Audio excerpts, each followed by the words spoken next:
Welcome to the Chieftain Rewind Week 2 edition. In Week 1, the Chieftains won in a nail-biter against Bloomfield Hills by a score of 37-34. Their next opponent would be the Norsemen of Grosse Pointe North, who lost in Week 1 38-32 to Michigan Collegiate. Last year, Grosse Pointe North won their only game of the season against Utica by a score of 21-17. The revenge tour for the Chieftains continues into Week 2 with this matchup. Before we get to the highlights, let's introduce our next senior feature. This week, we talked to running back and linebacker Gabe Olszewski.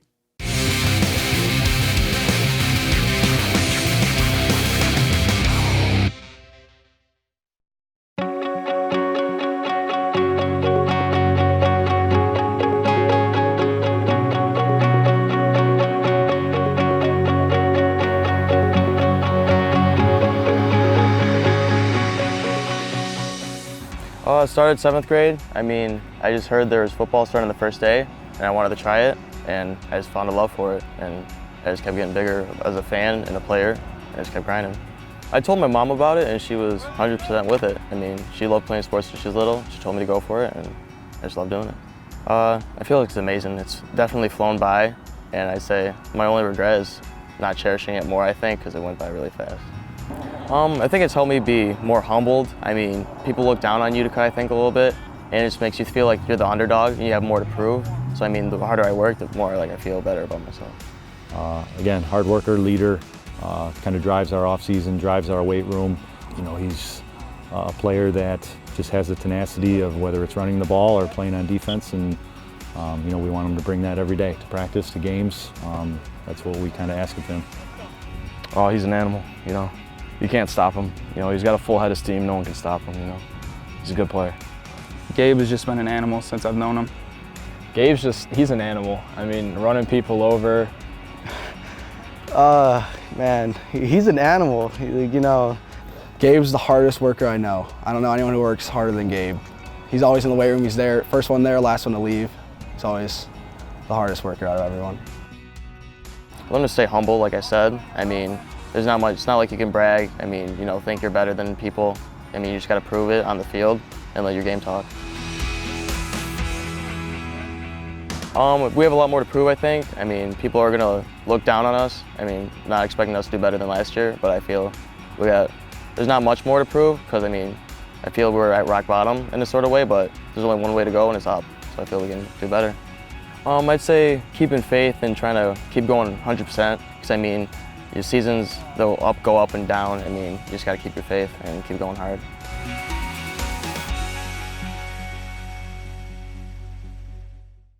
Coming up next, we break down the game between Utica and Grosse Pointe North. The Chieftain Rewind will continue right after this.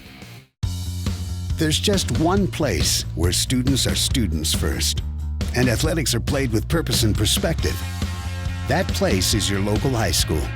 High school sports offer more than the joy of competition.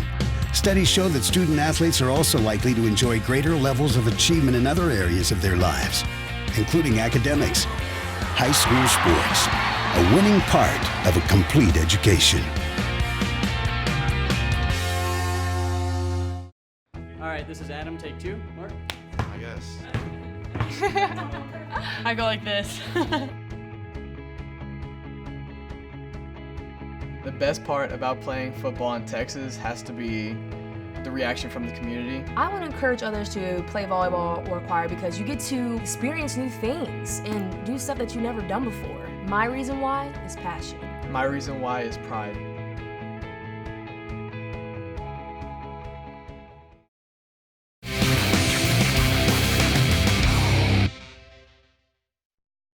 Three flare 6, 1, 2, 3, 4, 5, 6. Woo! The 1-0 Utica Chieftains go on the road to play the 0-1 Grosse Pointe North Norsemen. This is your Week 2 matchup.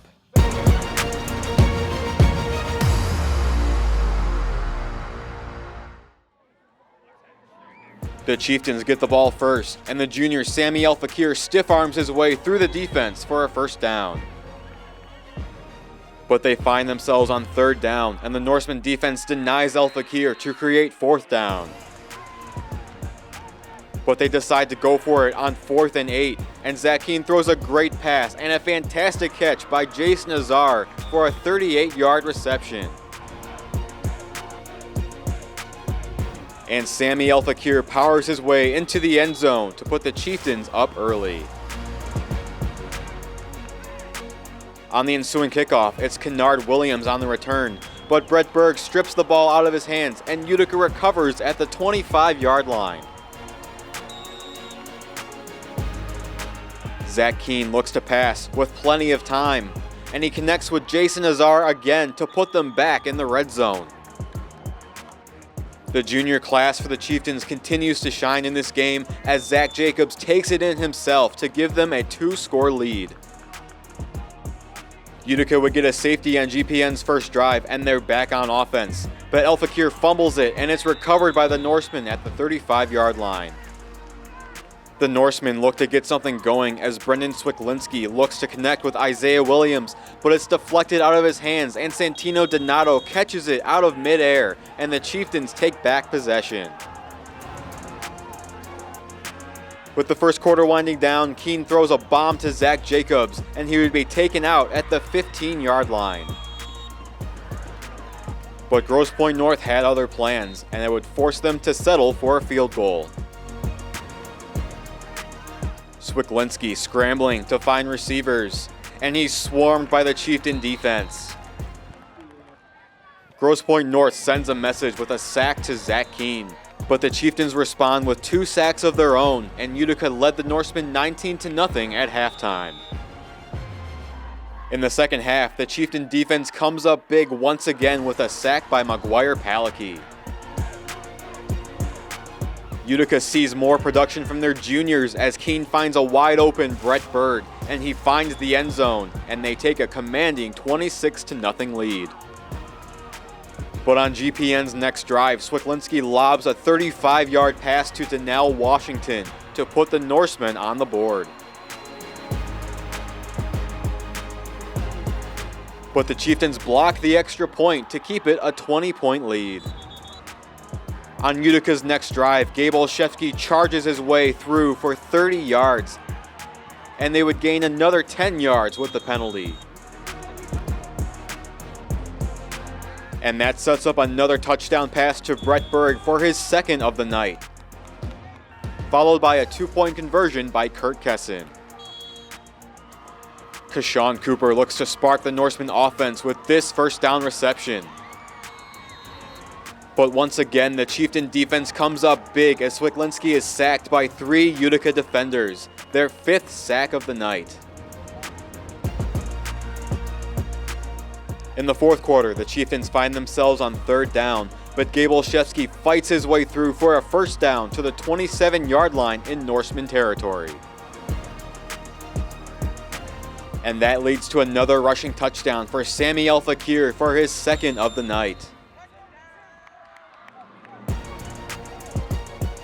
The Chieftains sealed things off with an interception by Ethan Lepke, and that was all she wrote. Utica dominates Grosse Pointe North on their home field and go 2-0. The final score, Utica 41, Grosse Pointe North 6.